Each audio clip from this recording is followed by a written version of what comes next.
from season 3, episode 6 trailer. Okay, let's see what we got, man. I got this trailer and I got some theories too that I came up with from the last couple of episodes. But let's get to this short trailer we got coming up for next week. Christy has an ultrasound machine. Wait, what? It was on the ambulance that came into town. So you really think this is gonna tell you anything? I don't think anything's here by accident. You really want to beat this place? Sober up. Is someone upstairs? No. Oh my God. No. Listen, Victor and Henry, that's Victor and his daddy. Henry, like, don't go in the holes that's too small for you. And that's not a P-file joke, even though they both do got that. Let me quit saying that about them two men. Though they do look like I wouldn't trust my kids around them, but let me quit saying it about them. But yeah, don't go in the holes that's too small for you. You know what I'm talking about? From the trailer, from the looks of it, they go in there to find that the little puppet or the little doll that Victor was telling old girl about in the last not this episode, but the past episode before that when they was in this fort. I'm scared of little dolls. I'm scared of puppets. You know what I'm saying? I think I watched too many Goosebumps books. Watched too many Goosebumps episodes and read too many books when I was a kid. Maybe that's what it is. But yeah, we also get to Boyd and them in the ambulance because apparently, and I thought about this whenever the paramedics came and the police lady came, I said, okay, they got some useful tools. Like they got some real medical tools. At first I thought the paramedic people was gonna survive, and I was like, okay, we got some good doctors, or not quite doctors, but some like a doctor that can help give birth to this baby, you know, instead of these amateurs we got that let that lady die on their couch and then got her ate by Fatima.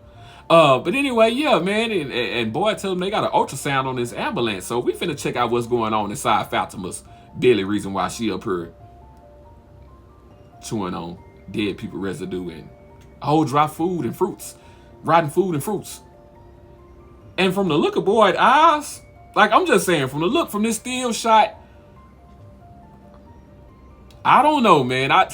Is it a baby in there at all, or is it a creature in there? Is it some demonic entity? Is it one of the things from Spaceballs or Total Recall? Is it something like that growing inside? What's in this lady's belly that's making her do what she do? Is she transforming into a zombie?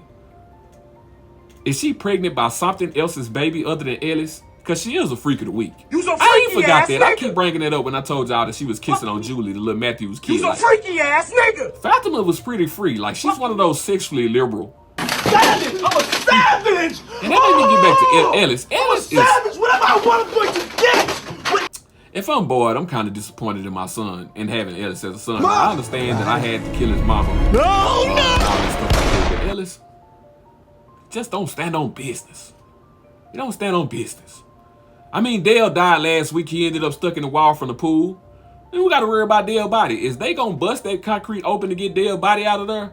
Or is they going to leave like his face and eyeball right there and little piece of his mouth and his leg for Fatima to keep going down there picking at it?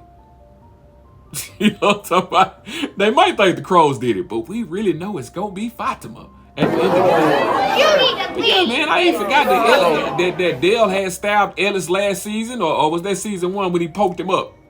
Dale should have died a long time ago. I'm sorry, you stabbed up my son. You got to go. I don't care if you are really married to Donna in real life. Donna and Dale look creepy. Donna and Dale look like an old couple that'll be very creepy in a scary movie. That'll be up to something, up to no good. And the book is still out on Donna. Can we fully trust Donna? Can we? I like Donna. Come on, big button-up shirt. Listen, but yeah, man, what are we going to see on this ultrasound? Like, I'm not liking the way Boyd's eyes is looking. Are we going to see some type of freak inside this freak? Or maybe it's nothing at all. And she drying up and turning into the little zombie that Elgin keeps seeing. Speaking of Elgin, like, what was going on with Elgin? Because he was looking at these photos that he took with Julie, like, he saw something in there. Either he saw something in the picture that he took of Julie, or he saw something in the background. Is Julie a vampire? You know vampires don't show up in photos or mirrors. Is Julie a vampire? Because there's something going on with all those people that was having those hallucinations last season. And we see what they did to Randall. Did they impregnate Randall too? Did they impregnate him through the mouth?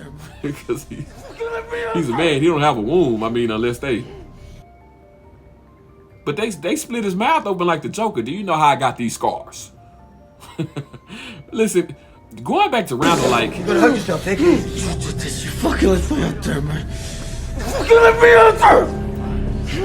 if I'm Boyd, I don't know if I'm very comfortable with Randall being alive. Even if the monsters did let him go as a way to send a message to the people, or whatever you thinking they did, like, I gotta think that Randall's gonna be out to get me. Like, Randall's gonna be out to sabotage me or hurt me at some point, even if it don't make no sense.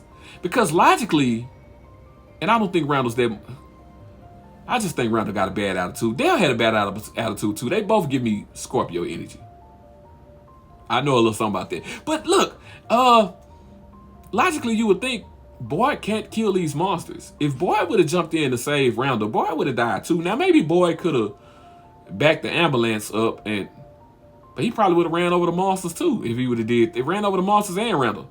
There's no way in hell that he could have saved Randall. I get Randall's freaked out. I don't know what they put inside his throat that had him spitting up blood like that, and why they cut his mouth. What did they shove in Randall? They were shoving something in that boy. Hold on, man. Let me chill out on that. But yeah, what's going on? And back to the bottles in the trees. I'm really sticking with this theory that those were addresses inside those bottles. Now, I don't know if you can control the tree by just putting the address in a bottle and walking through the tree and then sending you to another place, but I would like to try that. Like, did some of the people that's been there previously get out by doing this? You know what I'm saying? Or maybe you need to go in the tree with an intent or a thought to go someplace. Maybe you need to have your mind focused and set on that place. You know what I'm saying? Maybe Dale ended up in a wall because they was trying to talk sense to him and he had a wall up. That's me overthinking. That don't even make sense. But the fact that Dale ended up in that wall, let's get back to, is Fatima going to be picking at that body? They need to go on and get that body out. They need to go and get that body out. What is Fatima turning into? At the end of the day, I still don't know the mission of the monsters or the mission of the town. Because Tabitha got out and Tabitha was still seeing the little boy in white. Now the little boy is like, when he tells people to go through the faraway tree, they good. But if they try to go on their own reconnaissance or recognizance or whatever that word is, you might get flung somewhere else. You know what I'm talking about? You might wake up and be in the middle of the lake. I wonder if more people are going to take that chance, or is everybody scared now? And let's get back to Boyd. Boyd is stressed out. He's doing everything he can to try to stay sane. And he's having a hard time. There's a lot on his back. There's a lot on his shoulders. He's not like Donna. You know, Donna got it to where she feel like she need to keep her people safe, but Donna got a whole house. Let's just call it what it is. I done said it 3 weeks in a row. It's a whole colony house. I know it stink. It's disgusting. You got different people laying around and sleeping around. Every time you see a scene with somebody in colony house, some random person I ain't never seen before walking in the background. And then we see the trailer for next week. Like, who is this nigga talking to Jade telling him he need to get sober? Who is this? Who is this nigga? Sober up. I don't never remember him.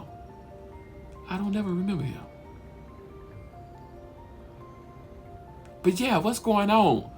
What's going on with all of this stuff that's happening recently? Why is the town turning for the worse? Why is the weather getting worse? What did they do? Is it the fact that they were getting close to figuring things out? Is it the fact that they were on their way to us? Like, why did the town turn up? And when are these other creatures gonna show? Like, I'm kind of tired of the little monsters that come out the woods. Like, I want to see the other boogeyman that's there. Like, when they go in this tunnel, is this little dog gonna be talking? Where's the other little people and the little girls and the creatures that was in the tunnels? We ain't seen them this season yet. I'm ready to see them. We need some stuff that's gonna be resolved. Next week, I'm gonna be honest, I want to see 2 more deaths. Who's next? Yeah, there's something wrong with me. I need help. But I want to see 2 more people get clapped up. That'll be a good episode for me. You know, speaking of that, like with Elgin. Like, Elgin having these visions, like, Elgin and Julie, how are they connected? Because I see they're bonding in a way. She's seeing, hearing voices and seeing things, and Elgin has visions. Like, are they becoming the next Ellis and Fatima? Whoa, that's something to think about. Junior